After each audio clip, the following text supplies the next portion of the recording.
তো hello guys, welcome back to my channel. তো সবাইকে স্বাগত একটা নতুন ব্লগে। তো আজকে হলো 12 তারিখ, সময় বেজে গেছে এখন 9:30, প্রায় 10টা বাজতে যায়। সবাই জানো প্রয়াগরাজে চলছে মহাকুম্ভ মেলা, যেটা নাকি 114 বছর পর আবার আসবে।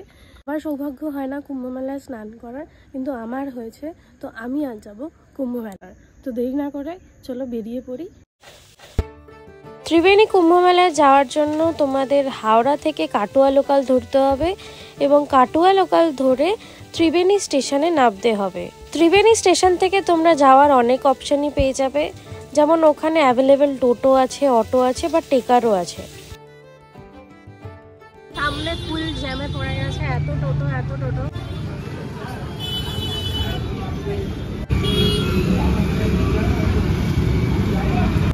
সামনেই নামিয়ে দিয়েছে, কারণ ওখানে ব্যারিকেড ছিল, পুরো নো এন্ট্রি আছে, আর শুধু এখানে হেঁটে যাওয়ার রাস্তাটাই শুধু খোলা আছে। তো আমাদের ভাড়া নিয়েছে জনপ্রতি 20 টাকা করে, যেহেতু ঘুরে ঘুরে আসতে হচ্ছে তাই মনে হয় নিয়েছে, না হলে আই থিঙ্ক কমই হবে, কারণ এখন যেহেতু অনেক লোকজন আছে তাই হয়তো বেশি নিচ্ছে। সামনে যত এগোচ্ছি তত ক্রাউডটা বাড়ছে।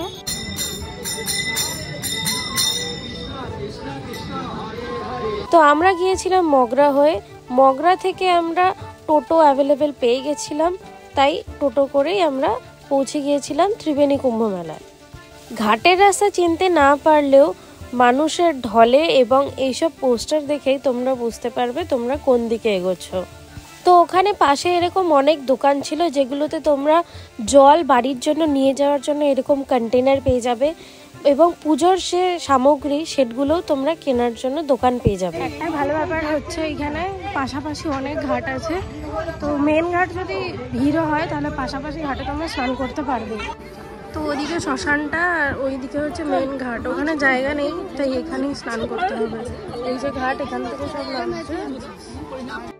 আসল ঘাটে প্রচুর ভিড় হওয়ার কারণে আমরা তাই পাশে যে ছোট ছোট ঘাটগুলো ছিল তার মধ্যে একটা ঘাটে, সেখানেও স্নান করা আমাদের পসিবল না হয় আমরা একটু এগিয়ে গিয়ে আর একটা যে ঘাট ছিল সেখানে গিয়েই আমরা আমাদের স্নান সারি।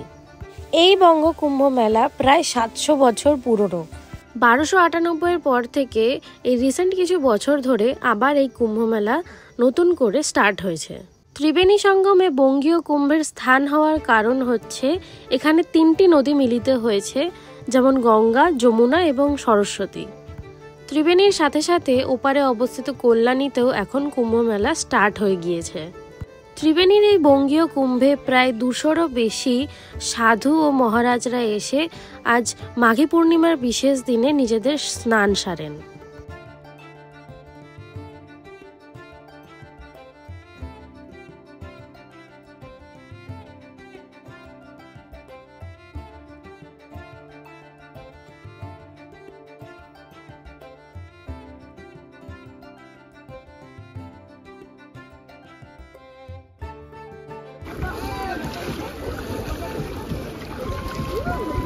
হলো স্নান অবশেষে, ভালো লাগলো। ঠান্ডা জলটা খুব আরাম লাগছে না, মনে হচ্ছে আরো চান করি। হ্যাঁ, আর যেহেতু 6টা ডুব দিলাম। আজ এই কুম্ভ মেলায় প্রায় লক্ষাধিক মানুষেরও ঢল নেমেছিল। অনেক দূর দূর থেকে মানুষ এখানে এসেছিলেন আজ এই মহাকুম্ভের স্নানে যোগ দেবেন। প্রয়াগরাজের মতন অ্যাডভান্স ব্যবস্থাপনা এখানে এখনো গড়ে উঠতে পারেনি। মেন ঘাটে মহিলাদের জামা কাপড় চেঞ্জ করার যে রুম ছিল, অন্য ঘাটে কিন্তু সেগুলো একদমই ছিল না। আশা করছি পরবর্তীকালে প্রশাসন এইগুলোর দিকে একটু নজর দেবেন। এবার আসি আমাদের যাওয়া আসায় কত খরচ হয়েছে। তো যাওয়া আসার রাউন্ড ট্রিপে আমাদের খরচ হয়েছে মাত্র 100 টাকা, তাও খাওয়া বাদে।